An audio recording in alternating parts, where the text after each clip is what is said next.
Hi, guys. This is Marianne Goldweber, owner of a Village Personal and Spiritual Development, coming to you live from our video podcast that I call Marianne's House.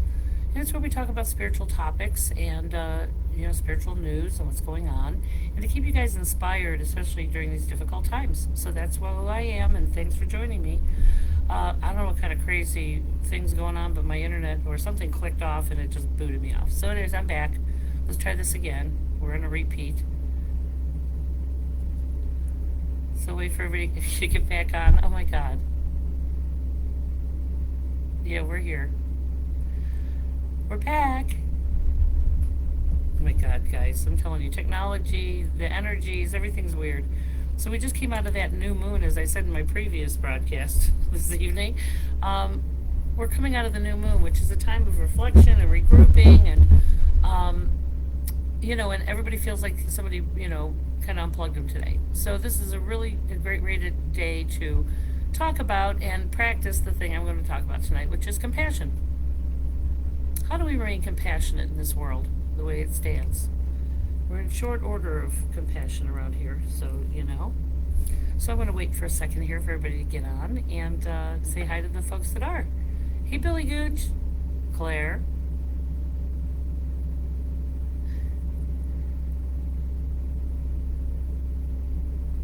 So, and that, again, I want to show you guys my background tonight is fishes.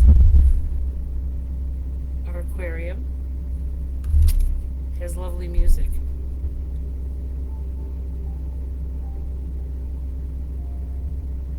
It's very peaceful. Very peaceful. I love watching swimming fishes. They say that having an aquarium or watching fish swim actually lowers your blood pressure. It's a nice holistic thing to do. So what makes you guys peaceful? What do you do to ground yourself and do some rest and relaxation stuff? I love the videos on YouTube. I have a bunch of different ones, go-to ones. Some that help me sleep. There's black screen ones where it just plays sounds or music, where the screen is black, so you can actually set the timer on the TV and it doesn't light the room up. There's so many options nowadays, guys, that you can get for free. You don't even have to, it doesn't have to be some giant cost or thing. So what do you guys do as forms of rest and relaxation? What do you do? So I plug in the TV to one of these beautiful shows, and I just kind of get lost and pretend I'm a fishy swimming around in the peaceful water. I love listening to music. Music is vibration and it creates an emotional reaction. So I love the different. There's also different frequencies that. Today I took a nap because I had a migraine today, which I normally don't get those, but I did, and so I was listening to this black screen where they work you through the different frequencies of all your chakra points. And I'm telling you, I slept like a baby for like 4 hours. It was wonderful. It was a great thing. So I just left it run while I was sleeping, and it was great. So yes, there's all kinds of cool options out there now. So our topic tonight is actually about compassion. And, what does that mean? I like the etymology of words and their origin. And so I think if we define the words, and then we can start looking at the scenarios or situations in our life and use those words more accurately to describe, I think that we're misusing some of these words when it comes to, sympathy, compassion, empathy, so I want to kind of clear that up and talk about how can we be more compassionate. So there's my little, see right there? I don't know if you can see this, guys, but see my lucky kitty up on the shelf, on the bookshelf? He's the little abundance kitty. I got him at the Asian Plaza a long time ago, and I had a client go, how is that cat doing that? They thought it was a paranormal thing. And I'm like, it has a battery. So not everything's paranormal. So who else we got on here tonight? Hey, Christy.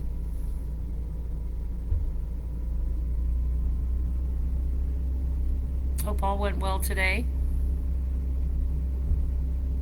Yeah, Claire, you should have called me. You could have come by and hung out. So anyway, so thanks guys.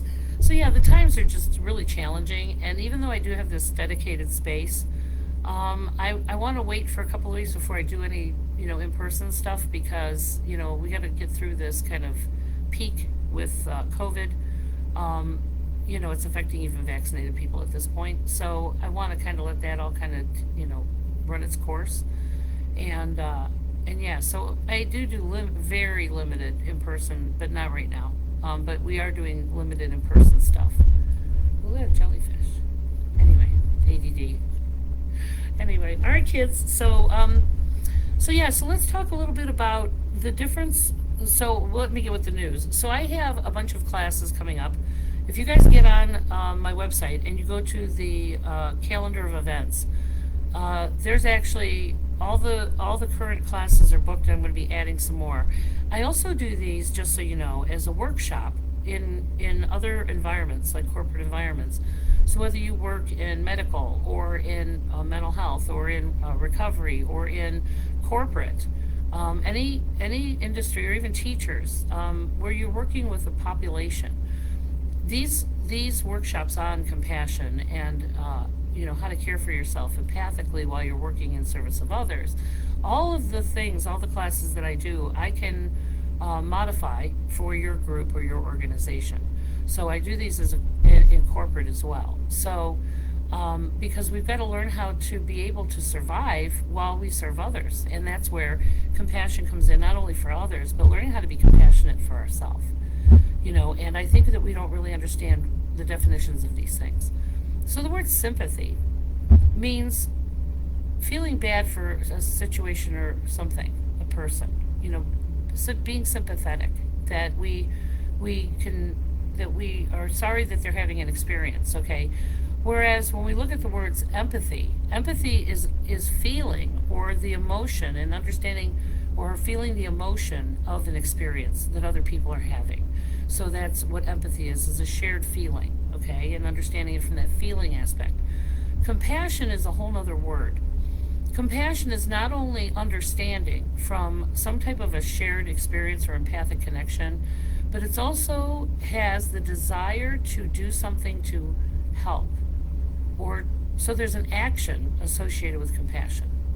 So compassion is about not only understanding from a shared understanding and empathically feeling or knowing what it feels like to be in a situation. It takes it one step further, which is wanting to resolve it or make it better. So there's a difference in those words. So if you guys get a chance, again, look them up and look at the difference in the definitions of these words. Now, it's one thing to feel sympathy when somebody's having a situation that I've not experienced, okay? Empathy allows me to take that and understand from that empathic understanding of what it feels like to have a painful experience. And compassion is where we can really dig in and find the common thread in that experience, where we can not only do that, but also want to do something to help them, okay?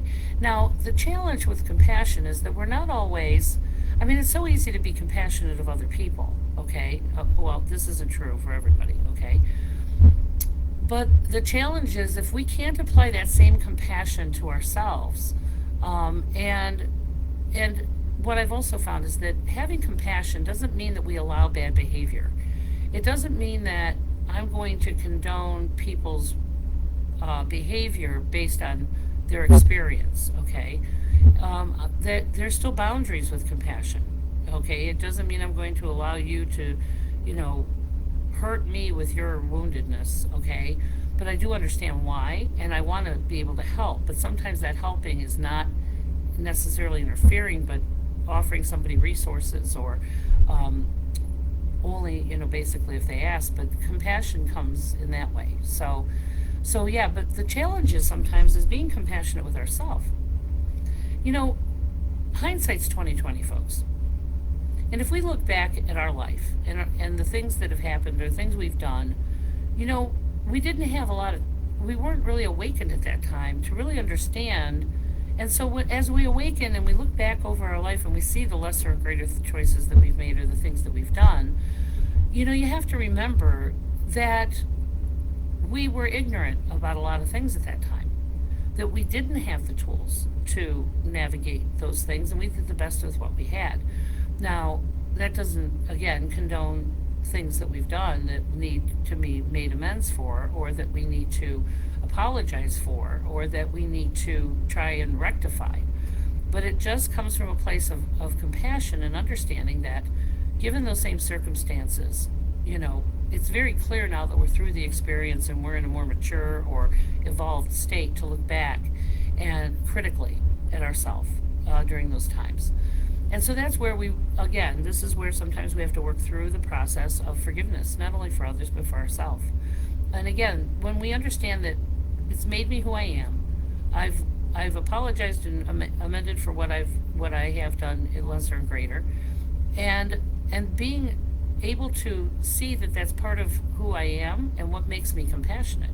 Because if I hadn't had those experiences, many of you and I would not be having this shared understanding. Okay, so that's why I'm compassionate, because I've come to understand myself. I've come to understand the motives and reasons behind the life I've had and what I've done and what's been done to me. And I've found a solution of working through that to come to a more whole version of myself. And then, so when I see people that have that shared experience or those shared things, I understand why they're there. It doesn't mean I'm going to condone things, but I can help because I have the tools now that I can share with others in order to help them navigate through, those experiences in their life. So compassion is really applied empathy. It's learning how to put it into action.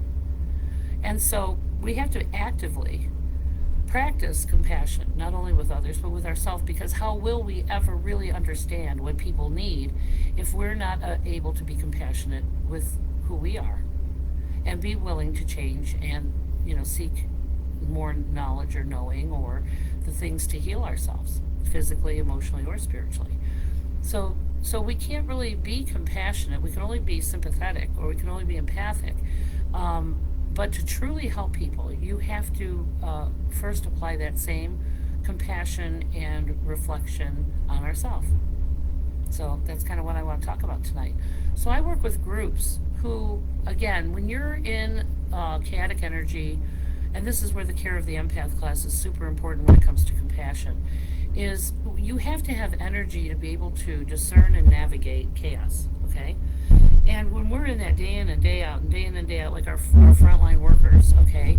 Now, a lot of these things I do for them because they've been on the front end of a lot of seriously awful, chaotic stuff, and the target of some people's, when people aren't in a good place, they want to reach out and hurt people. They want you to feel as bad as they do, and again, that's deflection, and it's abusive. And you have to know how to depersonalize that and how to fill yourself up so that you have the energy to be in that energies, those more lower energies, and how to navigate without reacting. See, when I'm full and rested, it's so much easier to be objective, and I don't take those things personally. But when I'm low and and I'm in lower energy, I tend to want to turn up my energy to protect myself. And that's where people appear uncompassionate, or they put up this wall to protect themselves from that onslaught of energy. And so that's why this Care of the Empath class is so important for people in service work. And so this whole compassion program that I teach is something that I not only offer to you as individually, through our sessions and coaching and things like that, but learning how to be compassionate with ourselves and other people, that takes some awareness and some understanding. So I offer that as workshops out in the world to certain groups of people. Now, if you and your friends are in a certain industry, like let's say you're all hairdressers, or you're all teachers, or you're in medical, you're nursing, or you're working in certain cultures like elder care or drug and alcohol recovery, peer supporters, all those people nobody really taught us how to do this. They're just just like, oh, you want to help people? Okay, here you go. And then they just kind of, you learn the job, and then you get thrown into it, and they don't tell you about the onslaught of what energy is, or how to navigate people's moods, or how to nurture yourself so that you have the energy to stay in those environments. Nobody teaches you that in college. Okay, I'm just telling you. I mean, we talk about ethics, and we talk about they touch on these things, but nothing in depth to the point where they teach you how to not lose your shit in service of others. Okay, and that's why we got all this burnout that we're experiencing now, is because people don't know how to take care of themselves when they're in those industries. Nobody said to you, oh, by the way, you have to learn how to self-care in order to survive this job. Nobody told me that when I was in this high level stress area of banking that was just in people's trauma all day long. Nobody taught me that, and that was something that I learned from, mentors and other people along the way, is how to do those things. And I didn't do a very good job of it back then, but now, understanding what it takes to stay objective in the midst of chaos, that's a convo we never had. That's a class they do not teach. And so self-care is, as we've been taught, is selfish. But it's honestly mandatory to keep your energy higher and more objective than the energies that you're in every day. But again, we don't know how to do that. We don't know how to nurture ourselves. And so the care of the empath class is super important. And we're all empathic. Everybody's empathic. It's just that you don't really understand how it works. So anyway, let's see who we got here tonight. Hi, everybody. Of course, we got Claire and Billy and Ralph and Debbie, because I know Debbie's back there too. Christy, Candace. Hey, Candace. Monica. Hey, Monica. So who we got tonight? It doesn't tell me how many people are in here. So anyway, so thanks for joining me. So what do you guys think? Well, how, when we look at, so that's why it's so easy to want to isolate or stay away, because outside our door is just kind of everybody's winging it, and a lot of people are being thrust into situations that they weren't before, and so they don't have the the emotional maturity to be able to understand that yes, you're in pain, you're suffering, or you have something going on, but that your inability to manage yourself is affecting other people. People aren't really thinking about how their energies are affecting other people out there, or their choices, or their whatever. And so that's why you have to take care of yourself, because other people aren't necessarily thinking about how they're affecting you.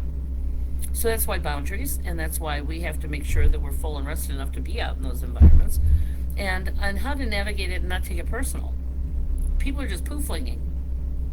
Now, I'm not going to be a target of your poo-flinging, okay, but I understand why you're poo-flinging, and this is where compassion comes in. I know why people are losing their shit.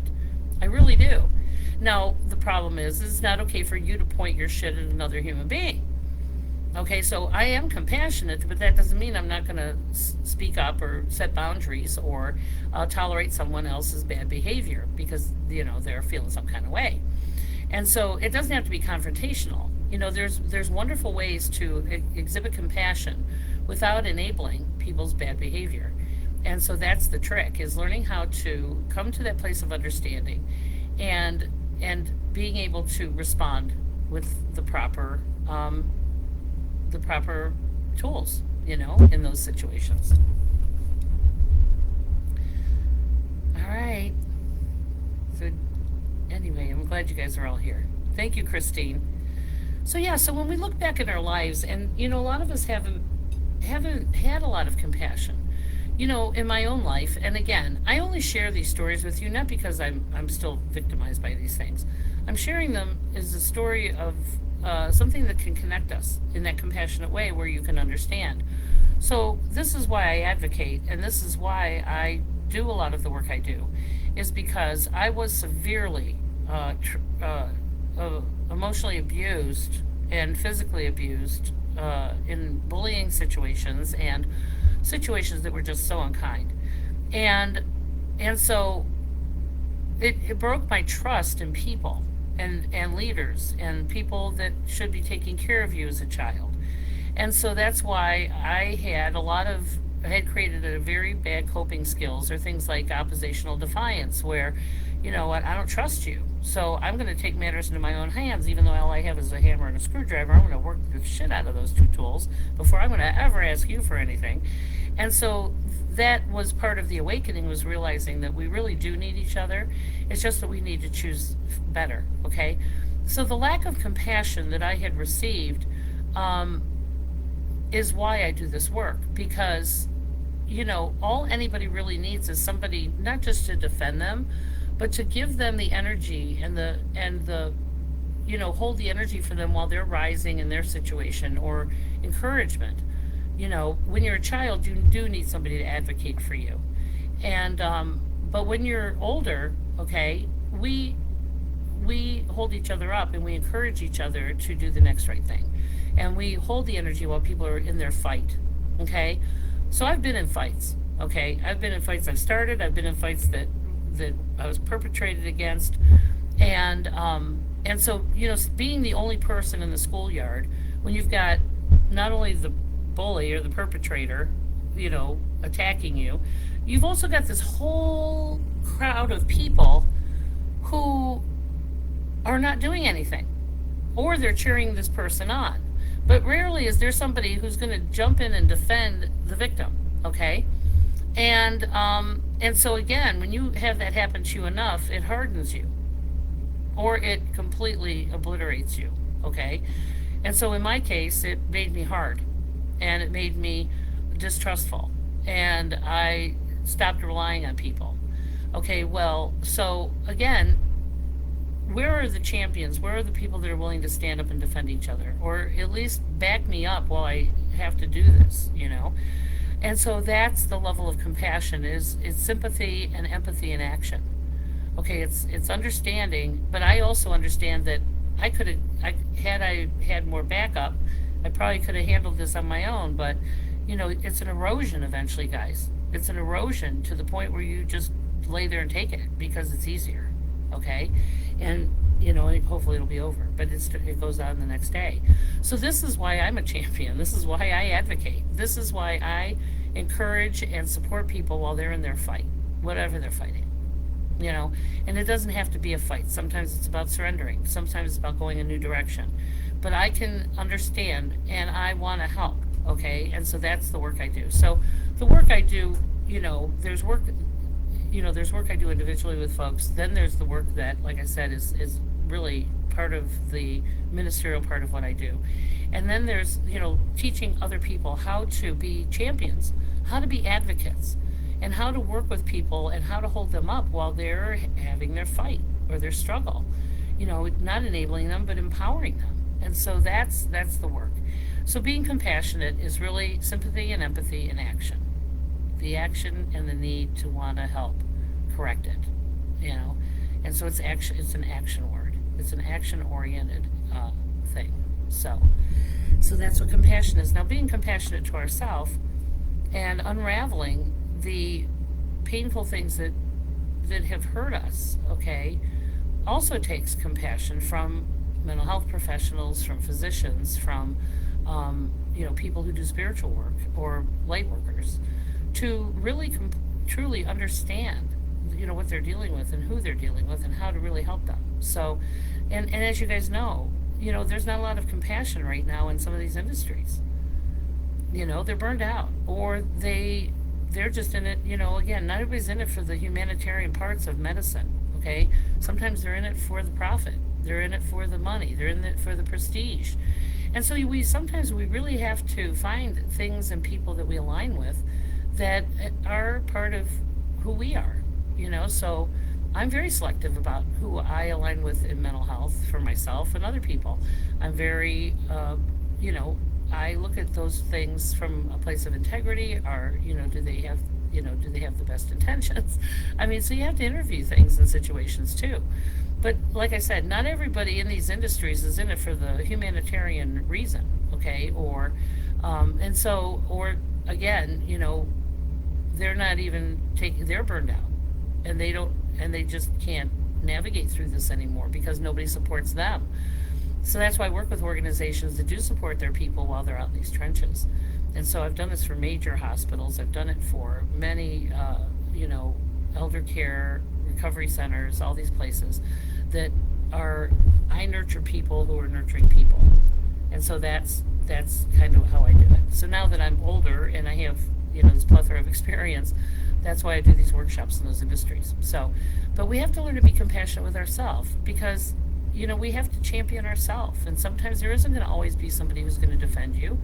But hopefully these videos or these things or issues, things you have with me or, like I said, a mental health professional or a social worker or somebody is going to inspire you to and give you the resources so that you can help yourself. But you can't keep beating yourself up and expect yourself to rise. You can't bully yourself. So self-care is super important. Taking care of you, feeding yourself, healthy, nutritious food, resting when you need to, setting boundaries, not committing yourself to all kinds of things when you can't or you're too tired. You've got to be able to take space and to rest and regroup. And so, again, if I can help, don't hesitate to give me a call. So, for front-end workers, if anybody's super struggling or they're really experiencing like some on the ledge, burnout, please have them call me.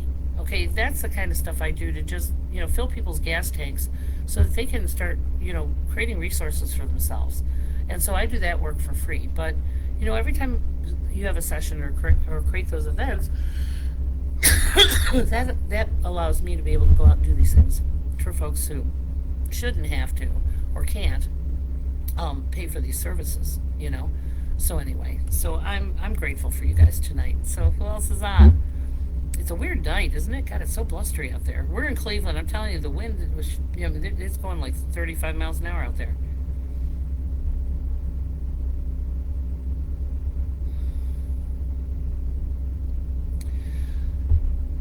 Okay, so Linda says, I love this topic. Thank you. It's not something we normally talk about. And so that's kind of who I am, is I take you to windows that you didn't even know existed. And we see it from this higher spiritual perspective. So, how can we, not help people? I mean, it's just that we don't know how to help them or what they really need. So that's where there's a fine line between helping and enabling. And so that's, So Russell says, I'm not sure I agree with you that everyone is empathic. LOL, right? Always willing to learn.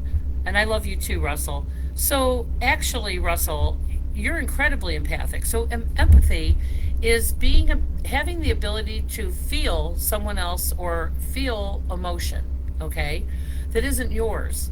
So it's why, so the reason, let's look at empathy as an energy, okay? And so it's when you're watching something very emotional on television and it hits you in a place where you can completely feel what that person or that situation is. Have you guys ever watched somebody be embarrassed on TV, or you've had that experience else and you feel shame for them, or you feel that's our empathic connection? And so quite often we can't tell whose is whose, to be honest with you. And Russell, that's why you're so kind. And this is why you're so thoughtful, because you are empathic. I totally believe, so there's degrees of empathy, guys. And it can get to a point where sometimes people are so empathic it can be debilitating and manifest as like anxiety or depression. And quite often, a lot of those things that we're feeling or taking ownership for don't even belong to us. And that's what that class is about. So Loretta says, I was getting ready to call you. Need to make that appointment. Literally just finished smudging my house and myself. Oh, isn't that awesome, Loretta? Guys, even in the winter, I will open all the windows and smudge my entire house, okay? And you don't even have to, I just walk room to room and clockwise through the whole floor. But even if you just open the windows and just say, this is my house, and everything that is not of peace, love, and abundance has got to go. And we got to let those energies out because, again, winter is a time of hibernation. And so sometimes in that cave, the energies build up since we're all kind of stuck in there together, or we're alone. And we want to open it up and let new energies in and let old energies out. Okay, so I open the windows once a month, at least, especially if I'm making improvements in myself or my space, or in my life. I open the windows and get a fresh, let the, the wind is a beautiful thing to blow away old energies. So we can use the wind, we can use sage, we can use, salt. But, it's really more about intention, guys. That's really what it's about. So call me tomorrow, Loretta, and we'll get you on the calendar, friend. Yeah, and once you guys have these tools, here's the thing. I don't want people dependent on someone like me for their answers, okay? I want to give you guys a spiritual toolbox, and I'm actually, for those of you who've always said this about me, I am in the process of creating a book about that. And so I don't want you dependent on me or other people for your answers. I want you to really get to know yourself, understand why you do what you do, how to create better habits, how to get connected to that divinity of your understanding, and have a toolbox so that when things happen, you know what to do. And guess what, guys? Once you clean up the party and the mess, okay, you're going to not be having a party like that. So once you clean it up, you're not going to be making those lower choices anymore because it's painful and you don't want to do that again, hopefully. And so, again, once you create peace, you work very hard at not giving that away, and so many new and beautiful things appear when you start working through those things. But once you have that toolbox, you're going to feel confident, and you're going to feel completely supported by, again, the other side, and then you're going to watch yourself do dumb stuff, and again, now you have a tool to navigate, and that's the point. It's like being a parent. My children are going to leave me, whether it's through my death or through them moving away. And I want them to have as much insight and wisdom and tools as they can when they navigate out in that world so that, they feel confident. And so as we get older, and being an elder, this is an opportunity for me to give this wisdom to people who are still nurturing people to, help be part of your village, because a lot of us don't have original families that of origin that we can count on. And so we have to create a village or a cosmic family and know that, just because we're not related to each other doesn't mean we're not family, okay? And so that's another class that I teach, which is defining our relationships. So once we have these definitions of how these things work, then we're going to start building a village of people that, are in support of us, we're in support of them, and that's why I created this place. So we're connected even if we're far away. I have people in my village who live in India, who live in, British Columbia, Canada, England. I mean, and just because we're distanced by distance, we're not separate, and we can stay connected. And hopefully they'll create those villages where they live and offer those tools of understanding where they're at. And that's how this ripple gets created, people.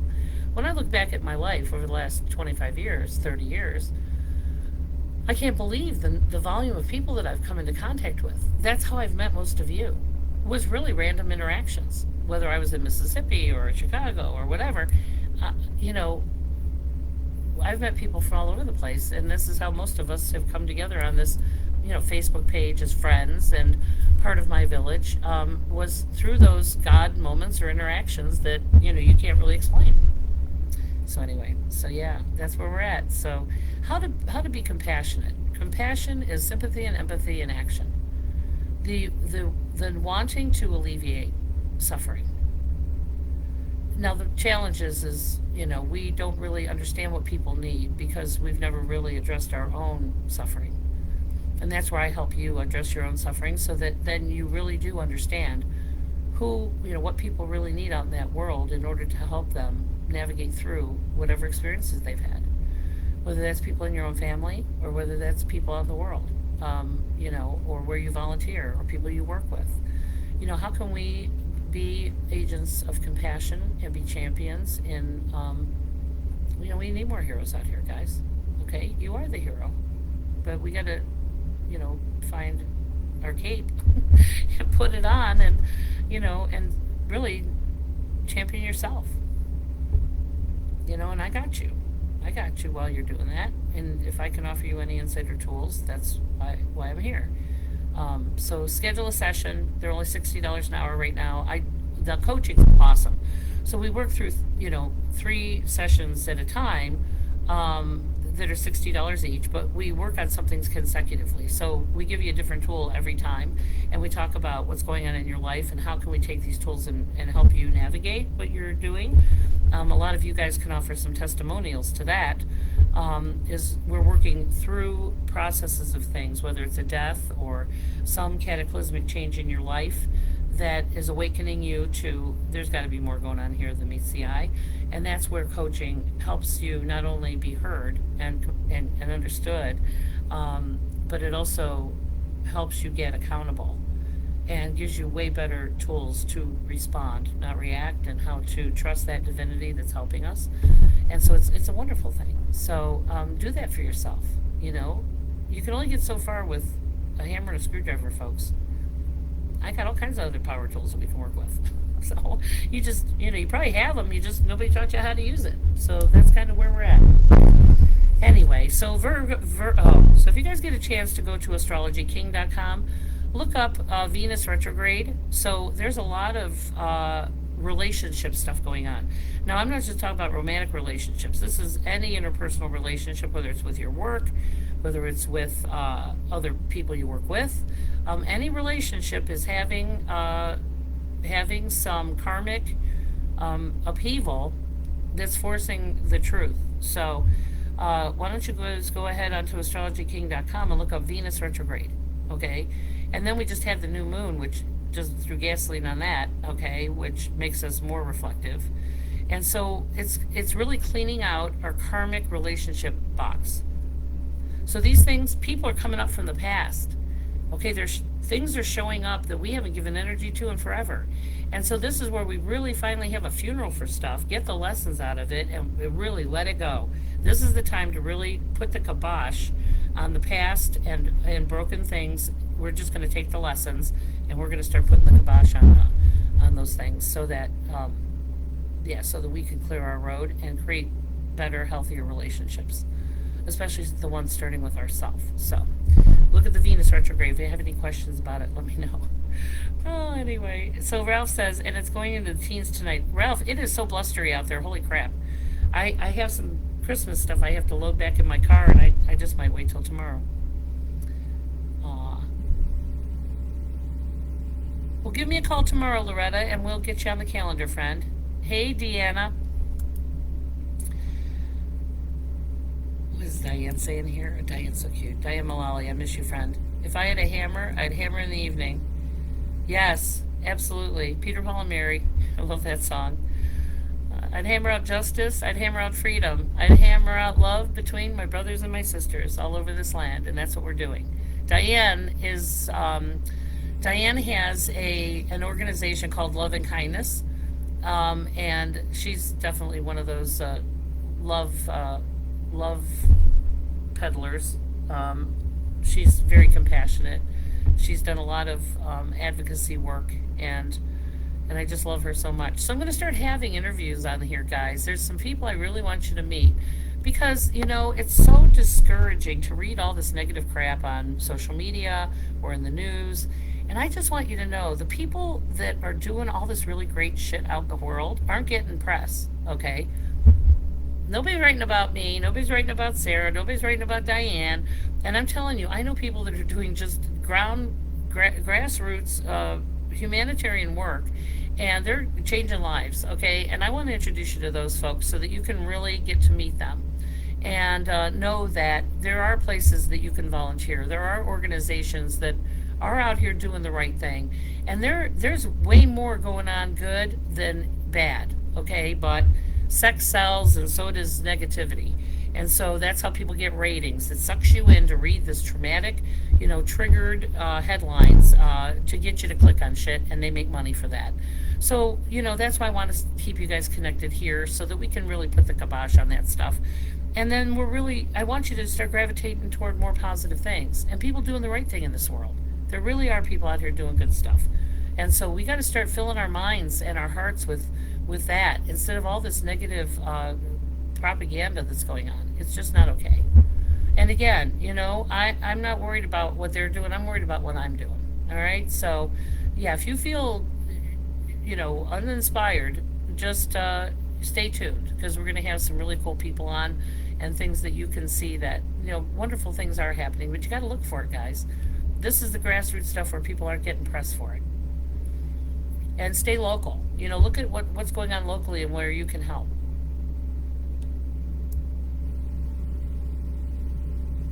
All right. Claire, 14. 14. What's 14? I don't know. Oh, 14 people that were in the room. Got it. Anyway, all right, kids. Well, if you guys have any. Need a plow for my road. I know, right?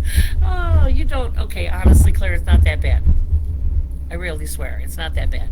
And that's another thing, guys. Sometimes when you're having an experience, it feels like the weight of the world and that nobody will ever understand, okay? And I have to tell you, when you finally say those things out loud, they lose their power.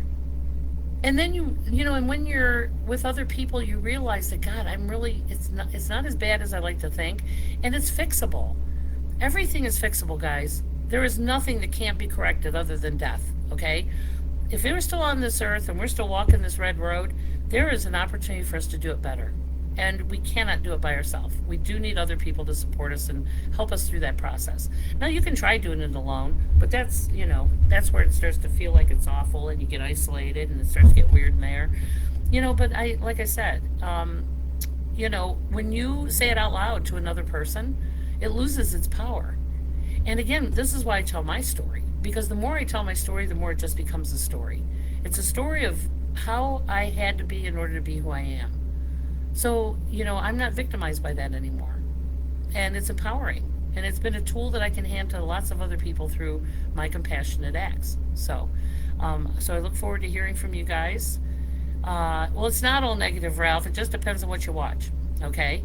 I'm very selective about what I put in my mind and it's not that I avoid negative things. I stand on negative shit all day long, people.